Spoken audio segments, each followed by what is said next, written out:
MLA Hizbullah. Order, please. Honorable Seyran Anayakara from the panel of chairs will take the chair.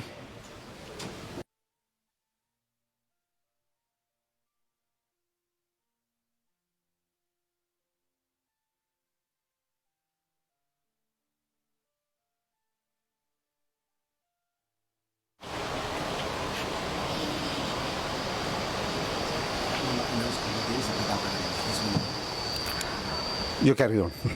பிஸ்மில்லாஹிர் ரஹ்மானிர் ரஹீம். கௌரவ தவிசாளர் அவர்களே, இந்த பாராளுமன்றத்திலே என்னோடு பாராளுமன்ற உறுப்பினராக கடமை புரிந்த ஒரு கௌரவ பாராளுமன்ற உறுப்பினர் மர்ஹூம் டாக்டர் அல்ஹாஜ் ஐஎம் இல்யாஸ் அவர்களை பற்றி நாம் இன்று பேசிக்கொண்டிருக்கிறோம். அவரை பற்றி நினைவு கூர்ந்து கொண்டிருக்கிறோம்.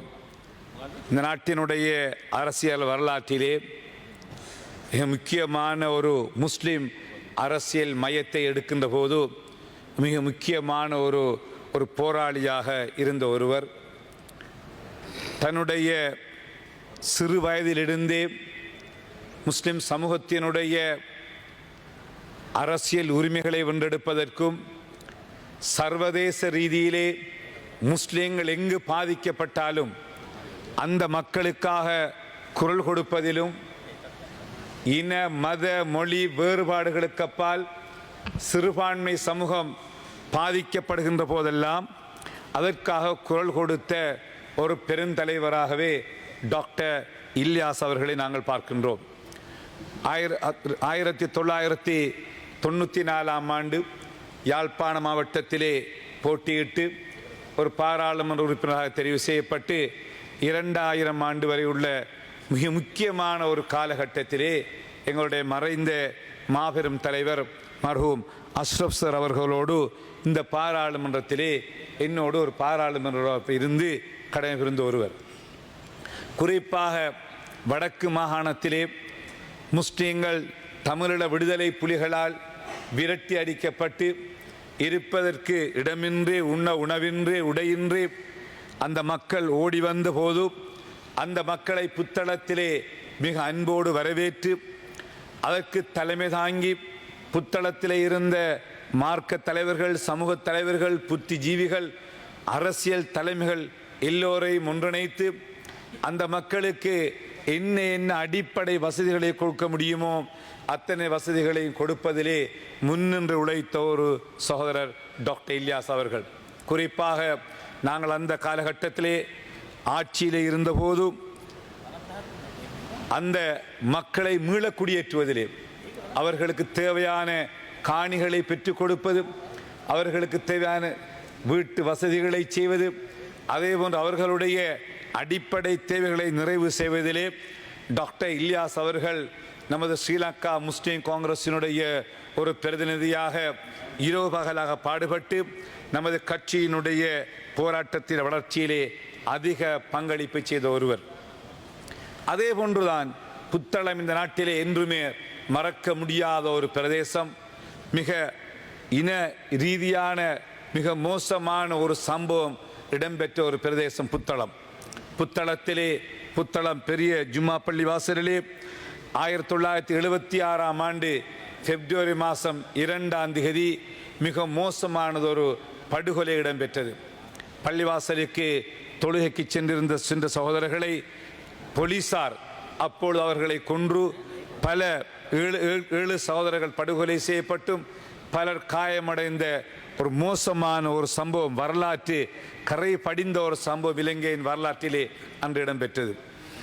அதற்கு எதிராக அவர் குரல் கொடுத்தவர். அந்த பிரச்சனையிலே முஸ்லிம்களுக்கு நீதி வேண்டும், நியாயம் வேண்டும், ஒரு சிறுபான்மை சமூகத்துக்கு நீதி வேண்டும், நியாயம் வேண்டும் என்று போராடிய ஒரு சகோதரர் டாக்டர் இல்யாஸ் அவர்கள். அவர்களுடைய அது தொடர்பாக அவர் எழுதிய ஒரு பத்திரிகையிலே 77ஆம் ஆண்டு அவர் எழுதிய ஒரு கட்டுரையினுடைய முதல் பகுதியை நான் வாசிக்க விரும்புகிறேன். பிப்ரவரி 2ஆம் நாளை நாம் கரிநாளாக அனுஷ்டிப்பது ஏன் என்று 1976ஆம் ஆண்டு வந்த ஒரு பத்திரிகையில் எழுதிய அவருடைய முதல் பக்கத்தை நான் சொல்லி வைக்க விரும்புகிறேன். ஒவ்வொரு கர்பலாவின் பின்னர்தான் இஸ்லாமிய சமுதாயம் புத்துயிர் பெறுகிறது என்று அல்லாமா இக்பால் கூறியுள்ளார். புத்தளத்தின் முஹர்ரம் மாதத்தின் நடைபெற்ற இந்த கர்பலா புத்தளம் வாழ் முஸ்லிம்களை புத்துயிர் பெறச் செய்துள்ளது.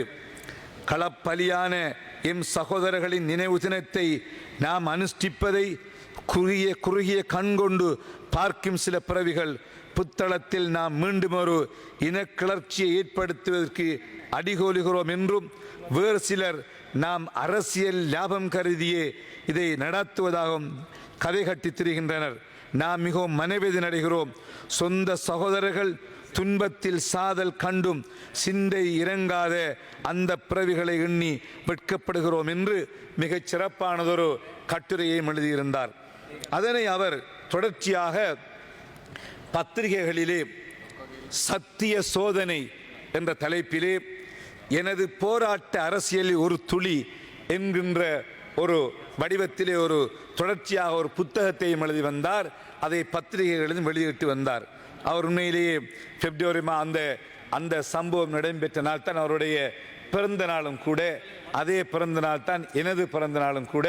ஆகவே அந்த டாக்டர் இல்யாஸ் அவர்களுக்கும் எங்களுக்கும் இடையிலே மிக நெருக்கமான உறவு இருந்தது. அவர்களுடைய குடும்பத்தவர்கள் இங்கே இருக்கிறார்கள்.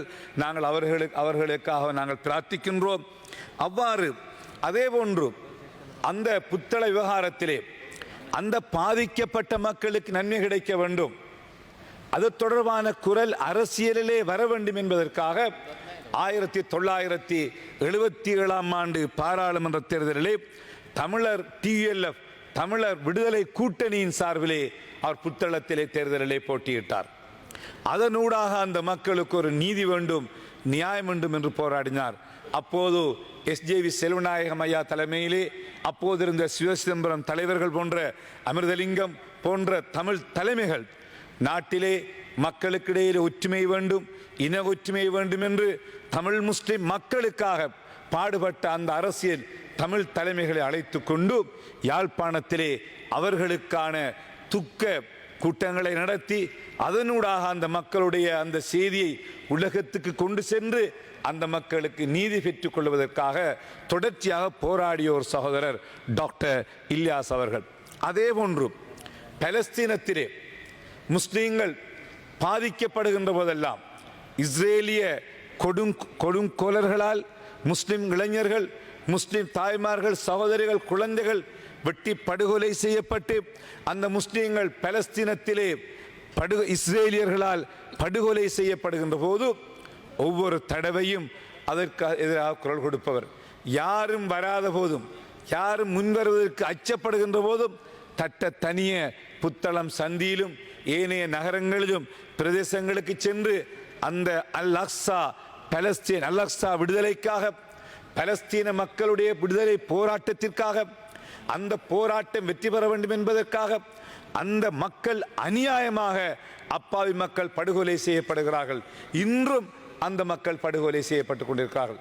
ஆயிரக்கணக்கான மக்களை சுமார் ஒரு வருட காலத்திற்குள்ளே இஸ்ரேலிய அரசு கண்மூடித்தனமாக குண்டுகளை வீசி நவீன தங்களுடைய ஆயுதங்களை எல்லாம் அமெரிக்கா, இஸ்ரேல் போன்ற நாடுகள் உற்பத்தி செய்த சகல ஆயுதங்களையும் பரீட்சிக்கின்ற ஒரு தளமாக பலஸ்தீனத்தையும் காசாவையும் மாற்றி 50,000க்கு மேற்பட்ட மக்களை கொன்று குவித்த இந்த பயங்கரமான இந்த கொடுங்கோலர்களுக்கு எதிராக தொடர்ச்சியாக பாராளுமன்றத்திலும் வெளியிலும் குரல் கொடுத்து வந்த ஒருவர் மர்ஹூம் டாக்டர் இல்யாஸ் அவர்கள். அவருடைய பேச்சுக்களை நாங்கள் எடுத்து பார்க்கின்ற போது புரியும்.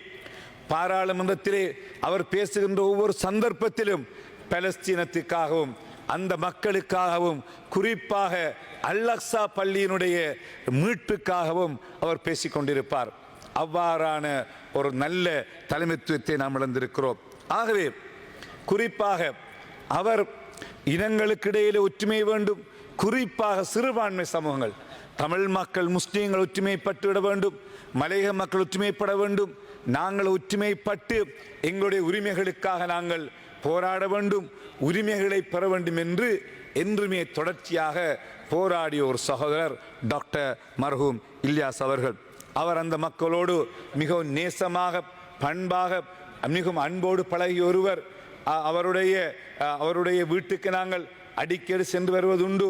அவருடைய குடும்பம், அவருடைய மனைவி, அவருடைய பிள்ளைகள் மிகவும் அன்பாக அந்த மக்களோடு பழகுகின்ற ஒரு நல்ல குடும்பம், அந்த மக்களுக்காக சமூக சேவிக்கின்ற ஒரு நல்ல சமூக பணியை செய்கின்ற புத்தளத்திலே வாழ்ந்த ஒரு சமூகம். தனக்கென ஒரு வைத்தியசாலையை வைத்துக்கொண்டு குறிப்பாக ஏழை மக்களுக்காக, வசதி குறைந்தவர்களுக்காக முழு நேரமும் இரவு பகலாக பணிகளை செய்த ஒருவர்.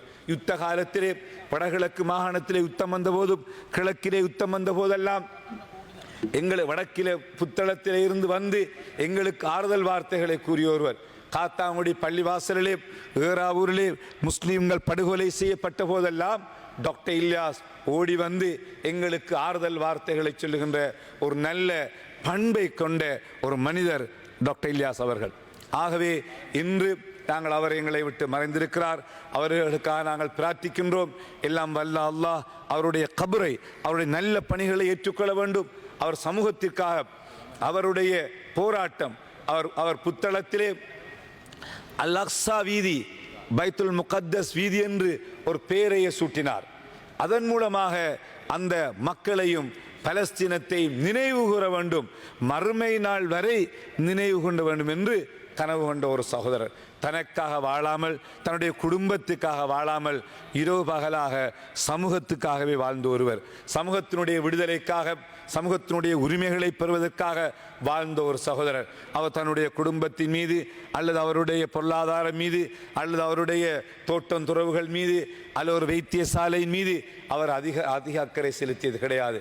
வாழ்நாள் முழுவதையுமே இந்த சமூகத்தினுடைய விடுதலைக்காக, சமூகத்தினுடைய போராட்டத்திற்காக ஆரம்ப காலங்களிலே உணர்வை வளர்த்த ஒருவர். ஆகவே அல்லாஹு தாலா அவருடைய நல்ல பணிகளை ஏற்றுக்கொள்ள வேண்டும்.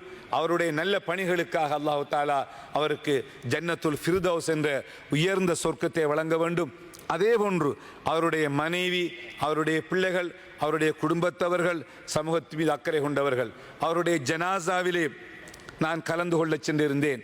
அவர் தன்னுடைய இறுதி அவர் ஒரு விஷயத்தை சொல்லி இருந்தார். நான் மரணித்த பின்னர் என்னுடைய ஜனாசா அல் அக்ஸா பலஸ்தீன் நாட்டினுடைய தேசிய கொடியை போர்த்தி என்னுடைய ஜனாசாவை நல்லடக்கம் செய்ய வேண்டும் என்று சொல்லியிருந்தார். நான் போன போது அல்ஹம்துலில்லாஹ் முஸ்லீம் காங்கிரசினுடைய எங்களுடைய மதிப்புக்குரிய தலைவர் அல்லா ரவுஃப் ஹக்கீம் அவர்களுடைய சார்பிலே நான் அந்த ஸ்ரீலங்கா முஸ்லீம் காங்கிரஸ் சார்பிலே அந்த ஜனாசாவிலே கலந்து கொண்ட போது அந்த குடும்பத்தவர்கள் அந்த தேசிய கொடியை அவருடைய ஜனாசாவிலே போர்த்துமாறு எனக்கு வேண்டுகோள் விடுத்தார்கள். முஸ்லீம் காங்கிரசின் சார்பிலும் தலைமைத்துவத்தின் சார்பிலும் அந்த பலஸ்தீன் நாட்டினுடைய கொடியை அவருடைய ஜனாசாவிலே நாங்கள் போர்த்தி அவரை ஜனாசா அடக்க கொண்டு சென்றோம். அவ்வாறு மிகவும் அக்கறையோடு செயற்பட்ட ஒருவர். அவருடைய குடும்பத்தவர்களும் அல்லாஹு தாலா அவர்களுக்கு நல்ல எதிர்காலத்தை கொடுக்க வேண்டும், அவர்களுக்கு நிறைவு கொடுக்க வேண்டும் என்று பிரார்த்தித்தவராக அவருடைய சிந்தனைகள், அவருடைய கற்பனைகள், அவருடைய போராட்ட உணர்வுகள், அவர் இந்த மக்களுடைய எழுச்சி தொடர்பாக நம்பியிருந்த விடயங்கள் எதிர்காலத்திலே எங்களுடைய விடுதலை, எங்களுடைய பிரச்சனைகளுக்கான நிரந்தர தீர்வு பெறுவதற்கு எல்லாம் வல்ல இறைவன் உதவி செய்ய வேண்டும் என்று பிரார்த்தித்து எனக்கு சந்தர்ப்பத்தை வழங்கிய எங்களுடைய கௌரவ தவிசாளர் அவர்களுக்கு நன்றி கூறி விடைபெறுகிறேன். நன்றி.